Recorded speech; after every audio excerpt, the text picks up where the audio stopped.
Boletim 96 sobre o coronavírus.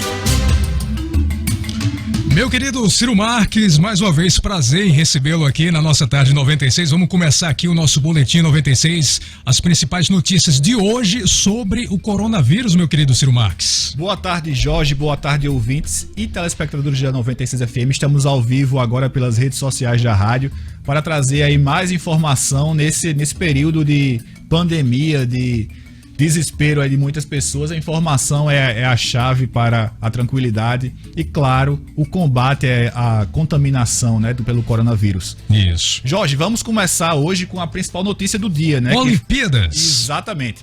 O Comitê Olímpico Internacional, o COI, anunciou hoje, confirmou, na verdade, hoje, o adiamento dos Jogos Olímpicos que deveriam começar no dia 24 de julho deste ano. A decisão foi consequência de um pedido do governo japonês diante dessa pandemia, claro, né? E a nova data ainda não foi confirmada, mas deverá ser até julho do próximo ano, que é quando é o verão lá no hemisfério norte. Inclusive, né? Ciro, algumas delegações de vários países já estavam querendo boicotar, né? Os jogos, a delegação, se não me engano, do Canadá também, Isso, né? A delegação canadense já tinha avisado que não ia participar dos jogos se fosse confirmado mesmo que seria neste ano. Uhum. E além disso, Jorge, teve uma pesquisa que foi divulgada na semana passada que apontou que 80% dos atletas já haviam defendido o adiamento dos jogos. Sim. Não só porque eles não estão conseguindo se preparar para as Olimpíadas, mas também porque os eventos testes e classificatórios para os Jogos Olímpicos estão bem atrasados aí e até alguns cancelados diante dessa pandemia, né? Maravilha. Vamos agora trazer informações sobre os novos números aí dos casos aqui confirmados aqui no Rio Grande do Norte, não é isso, Ciro? Isso, Jorge. Aqui no Rio Grande do Norte foi confirmado mais um caso, né? Agora são 14 aqui no estado. E o mais surpreendente não são os casos confirmados, mas sim os suspeitos. São 478 casos suspeitos espalhados em 63 municípios aqui do Rio Grande do Norte, diante dessa pandemia aí do Covid-19. Olha só. Quer dizer que agora os casos suspeitos se alastraram pelo interior do estado, né? Porque qual era a diferença? Até a semana passada, os casos só poderiam ser considerados suspeitos se as pessoas que estavam apresentando os sintomas tivessem tido contato ou tivessem viajado para algum país que tinha casos registrados já. Uhum. Agora não. A situação mudou. O Ministério da Saúde confirmou que há sim transmissão local, né? Ou seja, as pessoas aqui podem ter sido contaminadas por outras pessoas que estavam com a doença. E agora são suspeitos todos os casos que têm os sintomas, que apresentam os sintomas. Por isso, houve esse boom aí de casos, né? São 478 casos no Rio Grande do Norte. A cidade com o maior número de casos suspeitos, claro, é a maior cidade do estado, Natal, com 200 casos. Mossoró vem logo em seguida com 90 e Parnamirim com 29. Essas são as três principais cidades aí com o número de suspeitos.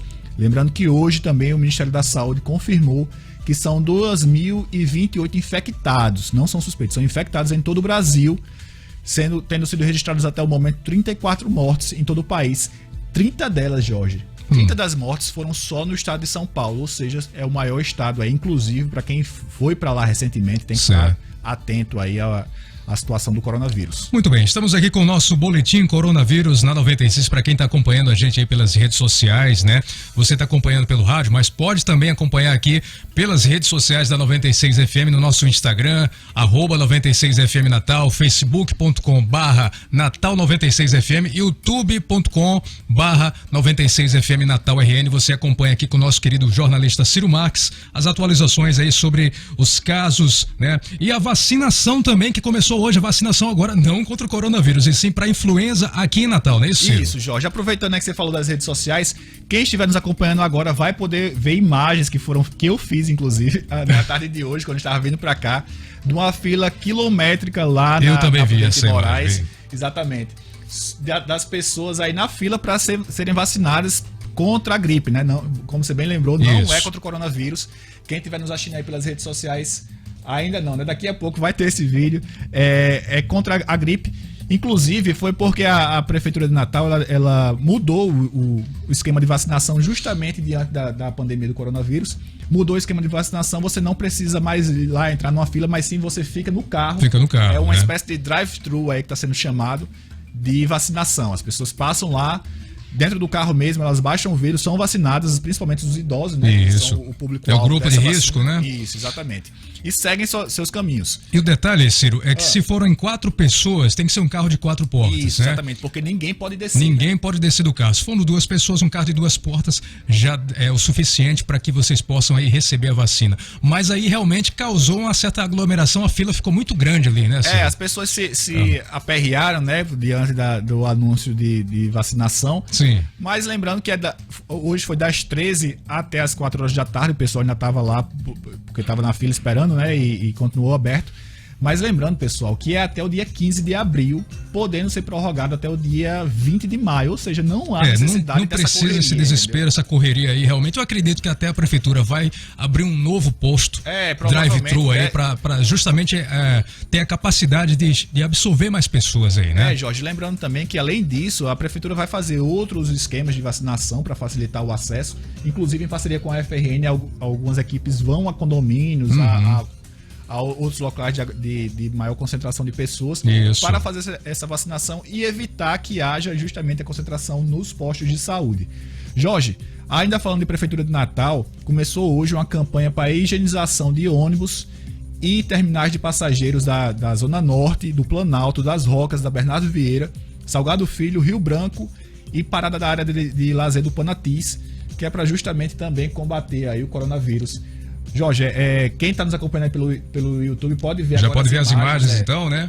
Dessa fila aí que eu falei da vacinação contra a gripe. Lembrando mais uma vez, não é contra o coronavírus, é contra a gripe. A fila por volta das 2h30 da tarde estava ali próximo ao ginásio do DED, para você ter uma ideia do tamanho. Nossa, estão pegando toda a Prudente ali, parte da Lime Silva, né? Ali no entorno. Arrodeando o Arena das Dunas. Pela marginal da BR, exatamente. Ou seja, estava uma fila muito grande, pessoal. Qual é o horário, Ciro? Você tem informação aí do horário de vacinação? O horário começou hoje às 13 horas, 1 hora da tarde, e foi até às 4 horas da tarde. Mas lembrando que vai ser até o dia 15 de abril, podendo ser prorrogado até o dia 20 de maio. Então não há necessidade dessa correria. Vamos ter calma, até porque quem foi vacinado ano passado ainda está com a vacina aí em dia.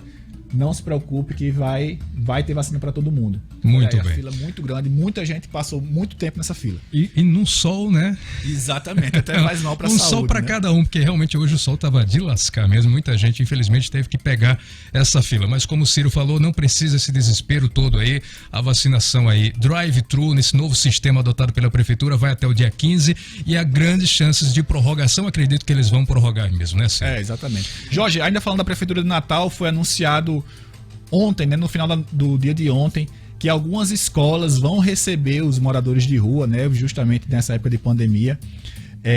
A Escola Municipal Santos Reis e o Centro de Convivência Santos Reis, localizado na Zona Leste de Natal, vão receber 143 pessoas em situação de rua durante a crise do novo coronavírus. A decisão ocorreu ontem, né, como eu disse, após uma reunião do prefeito com a Secretaria de Assistência Social do município. A prefeitura atende que uma parte desse público em vulnerabilidade social e sanitária diante do avanço do coronavírus também será atendido no albergue municipal e no centro de referência especializado para a população em situação de rua, o Centro POP.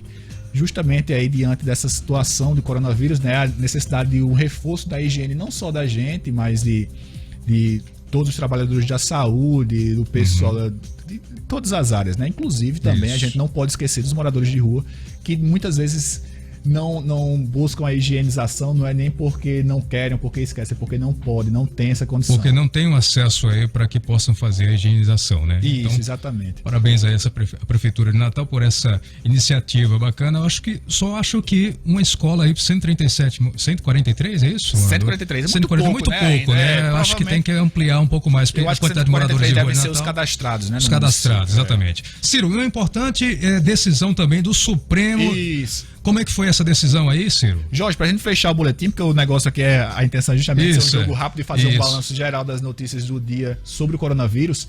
Uma decisão muito importante foi do ministro do Supremo Tribunal Federal, Marco Aurélio Mello, que confirmou hoje que governadores e prefeitos têm sim o poder de restringir a locomoção em estados e municípios diante dessa pandemia. O que estava acontecendo? Alguns governadores e alguns prefeitos estavam restringindo o acesso, inclusive a locomoção via portos, aeroportos e rodovias. e já havia o questionamento de se isso é ou não possível. E segundo o ministro do Supremo Tribunal Federal, Marco Aurélio Mello, como eu falei, realmente é possível sim, os governadores e prefeitos têm sim o poder para isso. Lembrando que aqui no Rio Grande do Norte, a Prefeitura de São Miguel do Gostoso, no litoral norte do estado, decretou desde hoje, né, a partir de hoje, o decreto foi assinado ontem, mas foi publicado hoje no Diário Oficial do município, está proibida a entrada de visitantes no município. E a decisão se dá como medida para a prevenção do coronavírus. Lá em São Miguel do Gostoso não há registros da doença, e para que se continue assim, eles vão evitar... Decidiram fechar as fronteiras, então, né, com outros municípios. O mesmo aconteceu na comunidade de Sagi, que é uma comunidade muito popular, inclusive muito turística, assim como São Miguel do Gostoso. Sim. Que Sagi fica no município de Bahia Formosa. Isso, litoral sul. Os moradores também colocaram barreiras lá para impedir o acesso de pessoas de fora à comunidade, né? São duas medidas aí que foram tomadas e agora, segundo o STF, realmente elas poderiam ser tomadas, né? Muito bem. Ciro, obrigado aqui pelas informações dentro do nosso boletim. Próxima edição vai ao ar? Amanhã, às 17 horas, assim como foi hoje, mas daqui a pouco tem Jornal das 6. Tem Jornal das 6, isso. Com Tom Araújo, Gustavo Negreiro, Zinarte Assunção, comigo, e vamos fazer aí um giro especial em outros países, viu, Jorge? Sim. Vamos trazer pessoas de outros países para mostrar como é que tá um pouco dessa pandemia, não só aqui no Brasil, não só aqui no Rio Grande do Norte, mas em outros países, inclusive mostrando a situação de potiguares que estão em outros países, na Europa e nos Estados Unidos, relatando aí como é que tá o dia a dia deles, que não tá fácil para ninguém, viu, pessoal? É isso aí, até amanhã, Jorge. Até amanhã, Ciro Marques, nosso jornalista aqui, muito obrigado pelas informações. Mais informações aí, é claro que o Ciro já falou dentro do Jornal das 6. Aguarde, hein?